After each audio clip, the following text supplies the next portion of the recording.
بسم اللہ الرحمن الرحیم۔ انتہائی قابل احترام معزز ناظرین سامعین، آج ہماری گفتگو کا موضوع جھوٹ کذب بیانی سے متعلق ہے۔ اس میں چند سوالات ہیں، ان کے ہم جوابات پر ڈسکس کرنے کی کوشش کریں گے۔ سب سے پہلی بات کہ جھوٹ کیا ہے، دوسری بات کہ جھوٹ کا انجام کیا ہے، تیسری بات موجودہ ہماری سوسائٹی کی صورتحال کیا ہے، چوتھی بات یہ ہے کہ کیا ایسے بھی کچھ مقامات ہیں جہاں پر حقیقت سے ہٹی ہوئی بات کو کہا جا سکتا ہے، پانچویں بات یہ ہے کہ اس ضمن میں اہل ارباب و دانش کی ذمہ داریاں کیا ہیں۔ سب سے پہلی بات یہ ہے کہ کذب کو اگر قوامیس اور ڈکشنریوں سے دیکھا جائے تو اس میں اس کی تعریف یہ ملتی ہے کہ ہر وہ بات جو حقیقت سے ہٹی ہوئی ہو، یعنی حقیقت کو چھپایا جائے اور ایک ایسی بات کہی جائے جس کا اس حقیقت کے ساتھ کوئی تعلق نہ ہو، یہ کذب بیانی اور جھوٹ کہلاتا ہے۔ دوسری بات یہ ہے کہ اس جھوٹ کا انجام کیا ہے۔ اگر ہم شریعت مطہرہ، شریعت اسلامیہ کو دیکھیں تو اس میں ہمیں بہت سی ایسی آیات اور اسی طرح نبی مہربان صلی اللہ علیہ وسلم کے فرامین ملتے ہیں جہاں جھوٹ بولنے والے کا انجام ذکر کیا گیا ہے۔ اللہ تعالیٰ نے ارشاد فرمایا کہ لعنت اللہ علی الکاذبین، کہ جھوٹے لوگوں پر اللہ کی لعنت ہے۔ اس کو تھوڑا سا پریکٹیکل لائف میں اگر آگے ہم دیکھیں تو اس کو سمجھنا اور بھی آسان ہوگا کہ اللہ کی جو لعنت ہے وہ کیا معنی رکھتی ہے۔ مثال کے طور پر کوئی ایک شخص دوسرے کو یہ کہے کہ تو لعنتی ہے، یا کسی مجمع میں ایک بیٹھے ہوئے شخص کو پوائنٹ آؤٹ کر کے اسے کہا جائے کہ تم لعنتی ہو، تم پر لعنت ہو، تو اس کو کتنا برا محسوس ہوگا اور کتنی انسلٹ وہ اپنی محسوس کرے گا۔ لیکن جب اللہ لعنت بھیج رہا ہے تو پھر اس کی انسلٹ اور بے عزتی کی تو انتہا ہو گئی، اور اس کا کچھ اندازہ لگانا بھی مشکل ہے۔ پھر اسی طرح نبی مہربان صلی اللہ علیہ وسلم جب معراج پر تشریف لے گئے تو آپ نے ایک شخص کو دیکھا جس کو زمین پر لٹایا گیا تھا، اور ایک فرشتے نے اس کے بائیں طرف آ کر پہلے اس کے منہ میں ایک لوہے کی کنڈی ڈالی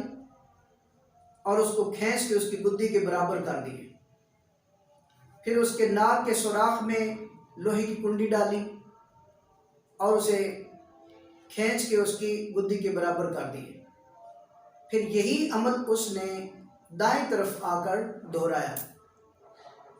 نبی مہربان صلی اللہ علیہ وسلم نے یہ پوچھا کہ یہ کون شخص ہے کہ جس کو یہ سزا دی جا رہی ہے؟ تو فرشتے نے جواب دیا کہ یہ وہ شخص ہے جو جھوٹ بولا کرتا تھا اور روزانہ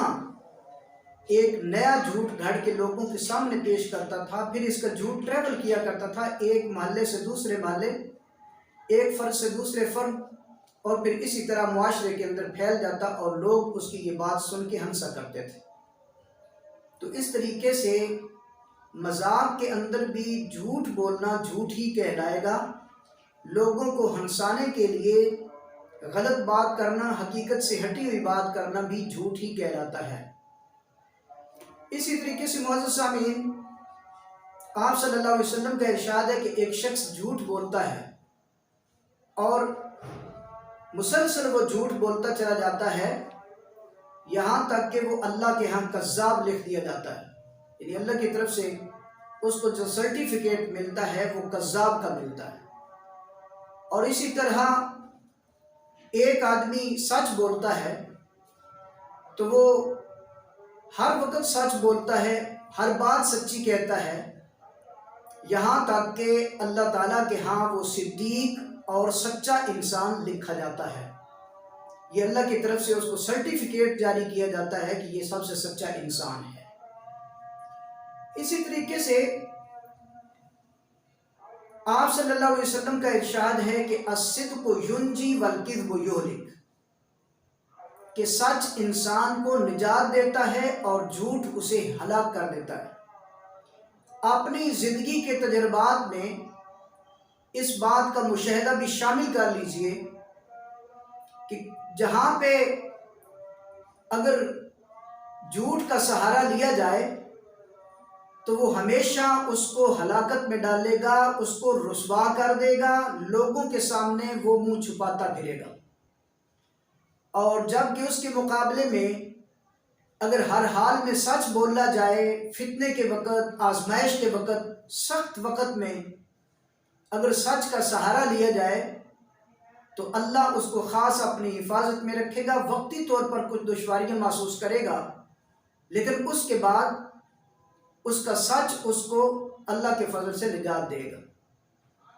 تو جو آپ صلی اللہ علیہ وسلم کا فرمان ہے وہ بالکل صحیح اور درست ہے۔ موجودہ صورتحال جب ہم سوسائٹی کے دیکھتے ہیں تو ہم دیکھتے ہیں کہ اس وقت بات بات پر جھوٹ بولا جاتا ہے۔ ایک تاجر اپنی دکان پہ کھڑا ہو کے، اپنے بزنس کی جگہ پر کھڑا ہو کے جھوٹ پر جھوٹ بولے جا رہا ہے، اور اسی طرح جج کے سامنے کٹہرے میں کھڑے ہو کر گواہی دینے والا جھوٹی گواہی دے رہا ہے۔ یہاں تک کہ انتہا اس بات کی ہے کہ اللہ کی قسم اٹھا کر جھوٹ بولا جاتا ہے، قرآن کریم پر ہاتھ رکھ کے بڑی بلا جھجک جھوٹ بولا جاتا ہے اور جھوٹ کا سہارا لیا جاتا ہے۔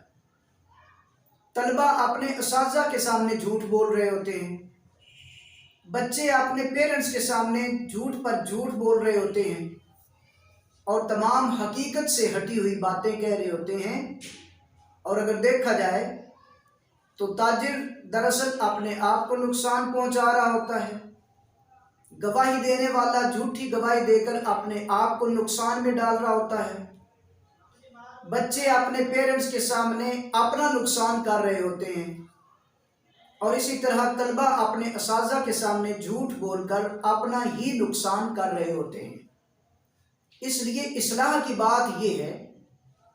کہ جھوٹ کا سہارا لینے کے بجائے ہمیشہ سچ کا سہارا لینا چاہیے اور سچے لوگوں کا ساتھ دینا چاہیے، ان کی سپورٹ کرنی چاہیے۔ اب اس ضمن میں ہماری ذمہ داریاں کیا بنتی ہیں؟ سب سے پہلی بات تو یہ ہے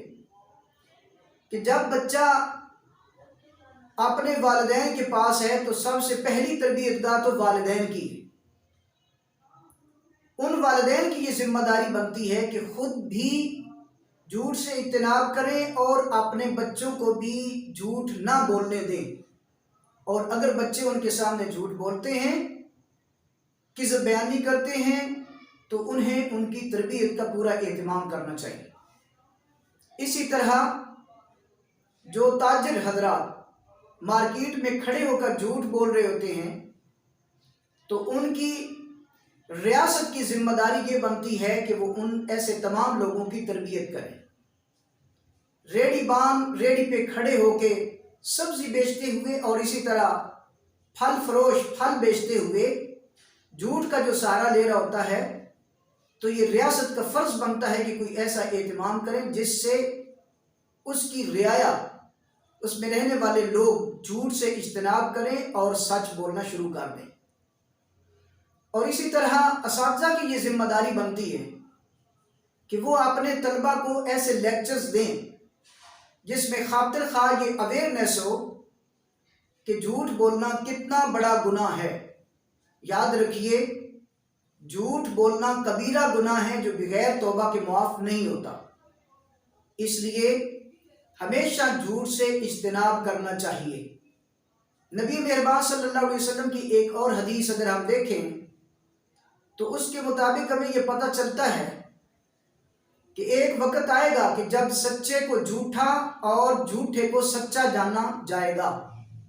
اب یہ اس وقت جس دور کے اندر ہم رہ رہے ہیں، عصر حاضر در حقیقت وہی دور ہے جس میں جھوٹ کو سچ بنا کر پیش کیا جاتا ہے اور سچ کو جھوٹ بنا کر پیش کیا جاتا ہے۔ اس وقت آپ دیکھ رہے ہیں مناظر مختلف سوشل میڈیا پر کیا ہو رہا ہے، اسی طرح ٹی وی سکرین ہمیں کیا بتا رہی ہے۔ تو وہاں پہ نہ صرف یہ کہ سچ کو جھوٹ اور جھوٹ کو سچ بنا کر پیش کیا جاتا ہے، بلکہ جھوٹ بولنے کے نئے نئے طریقے سکھائے جا رہے ہیں۔ ریاست اسلامیہ کا یہ فرض بنتا ہے کہ ایسی تمام چیزوں کو سینسر کر کے عوام کے سامنے پیش کریں۔ جزاکم اللہ خیر۔